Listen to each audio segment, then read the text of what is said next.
I still have not yet uncurled my toes from watching Alex flirting.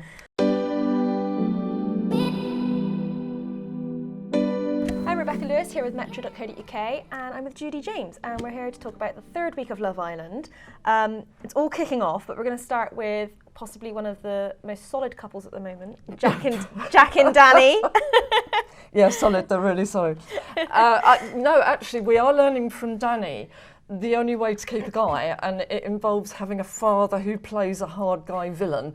And I think that's the secret that none of the other women in there have absolutely cracked, because we know that, I don't know when it happens, but quite shortly we're going to have Parents' Day, I call it, you know, when the parents come in. Can you imagine? In comes Dani. You would expect to be floating in the pool, wouldn't you, if you've kind of moped off. I'm still worried about these two. I enjoy watching them. I think they show some really genuine signs of gelling together. I love the way that Jack seems so very besotted.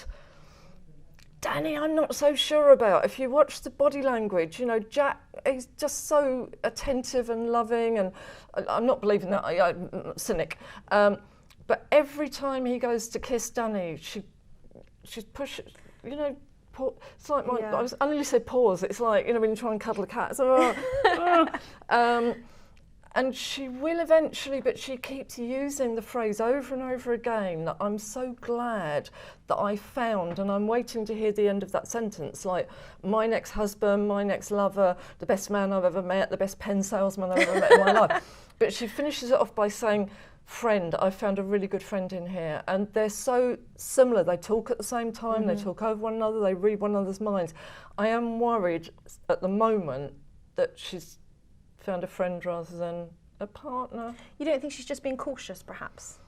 You know, I don't always attach the word cautious to the behaviour of anybody going on a reality show. You know, if you're a cautious personality, you would not be in Love Island. And I think you're right to a certain extent. I think she does get the fact that, you know, particularly with her famous dad, that will be an attraction for jobs later when they leave Love Island. But she's maybe a bit unnecessarily cautious, because he doesn't seem to be leaping on her unless we're missing something under the duvet.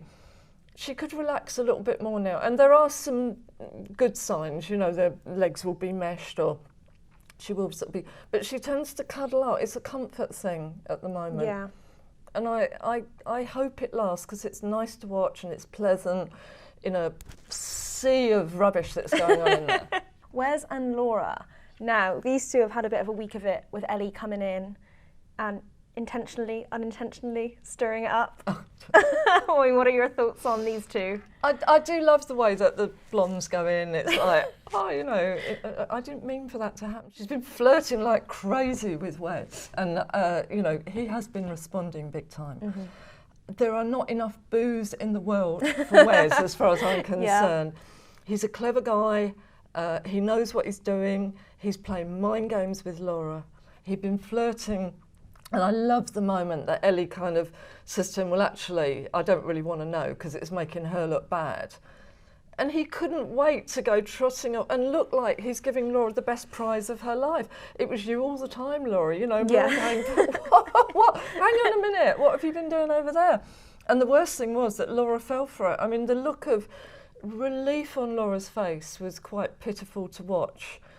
And I love the way that Wes believes that just by doing big round eyes, he can actually lie to us at home as well.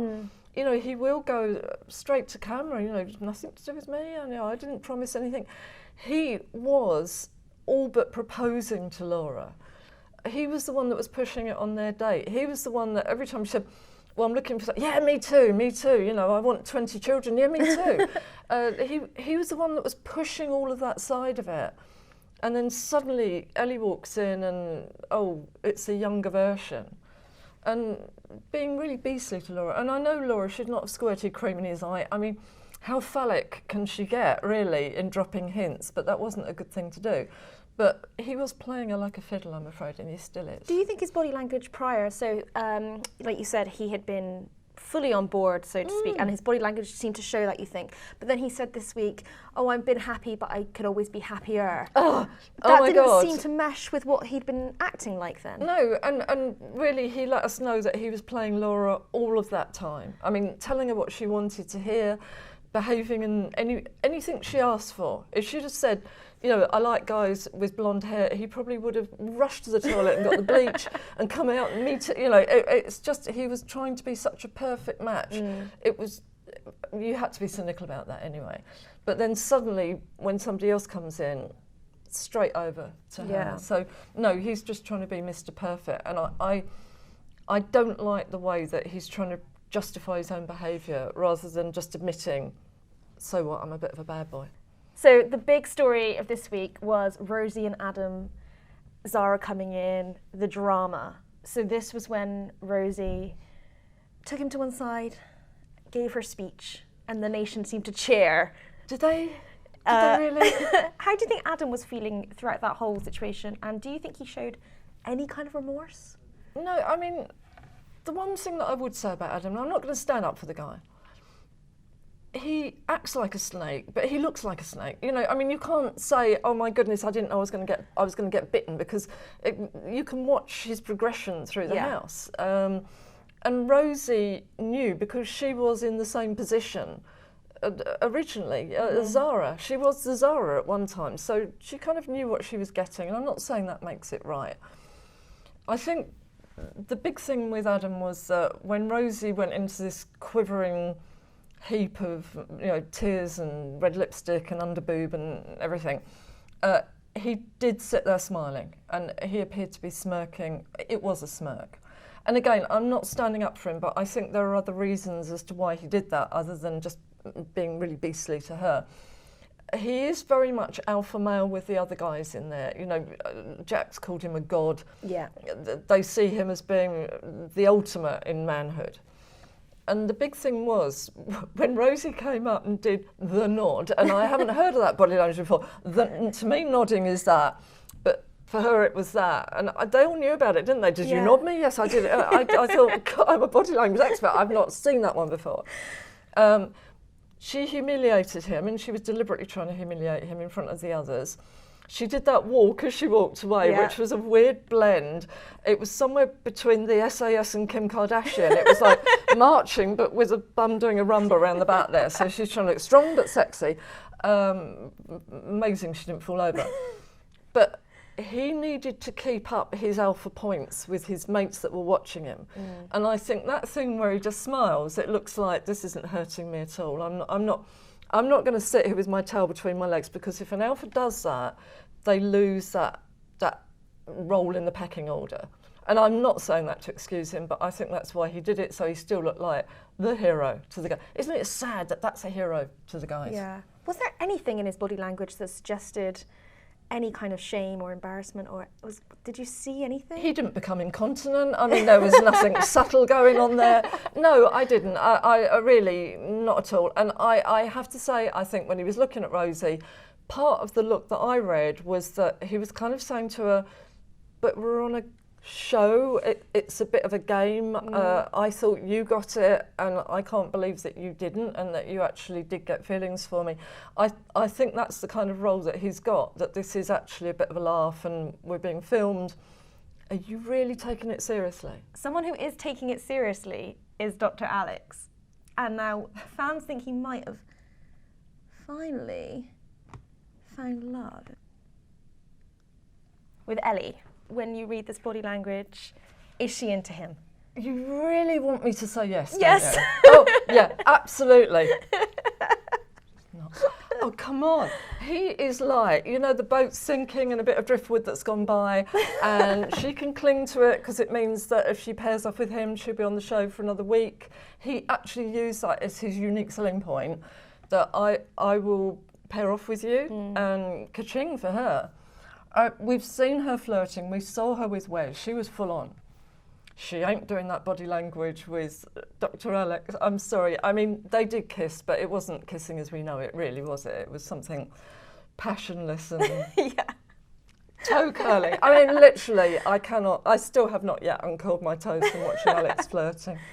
So you think she's really just with him to keep herself going, and hopefully she's hoping probably that someone new might come in or something might happen. What are the odds of that happening? Yes. Yeah. I don't think he's that into her either, to be honest. Okay. I mean, he's just going for anybody now, isn't he, really? And I love the way that his buddies as well, the guys, you know, they're giving him body language tips, flirting tips, the love doctor, and yelling, and then they're nicking the girls that he's trying to try. Did he not notice the fact that although they said, oh, these two are for you, mate, you know, because we've got this whole, God, it's so lacking in any form of feminism, isn't it? You know, those two spares, you can have those two.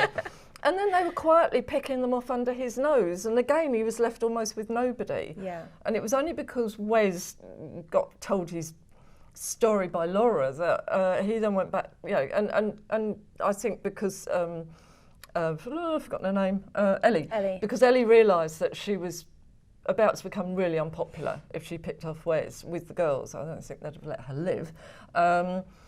That the two of them just floated together, but I honestly, I can't see anything really in that at all, or working, and I can tell by your eyes.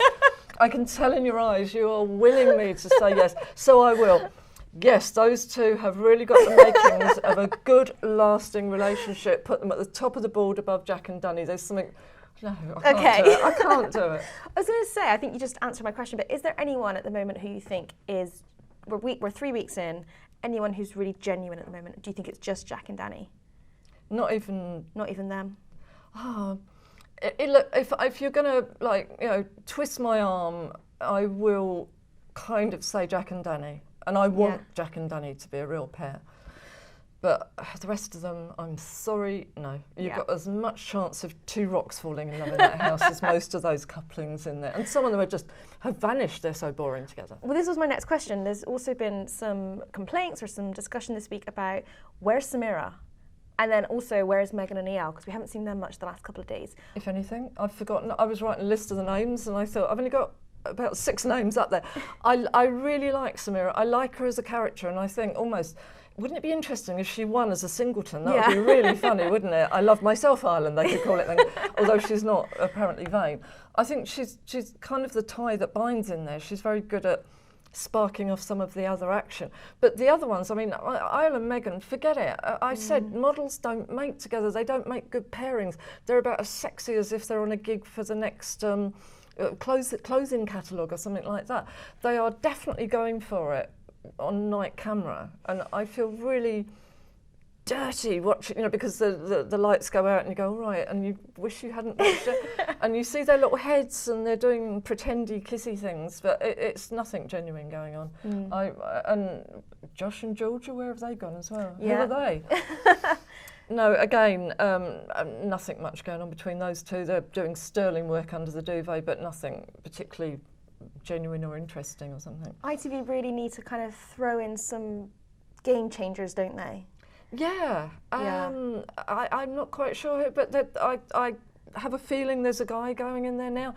I think they're putting in clones. I think they're doing that deliberately so that somebody will look up and think, oh, it's another me coming in, but they're better groomed because they haven't been here for a fortnight getting mugged off and things like that. And they've still got that kind of confidence that the rest of the girls are beginning to lose. And I think, we probably will see. Maybe Jack might get wobbly now, if they send in a bit of a geezer. I think they might have just scraped some cells off Daddy Dani Dyer's toes and send a geezer in there. Yeah. I don't know whether that'll get him worried, whether Adam will start winding him up and saying, oh, look, she's flirting with him. Adam is very much like Iago, if we're going Shakespearean on this one. Whispering in people's ears, winding them up. I mean, good for him. It makes the plots more interesting. But that could make them vulnerable. Who knows? Fingers crossed. Good TV. They will. That's horrible. I knew you wanted them to split up. I knew you didn't want Jack and Dani together. Mean girl, meaner than me. Thank you so much for coming in this week. Pleasure.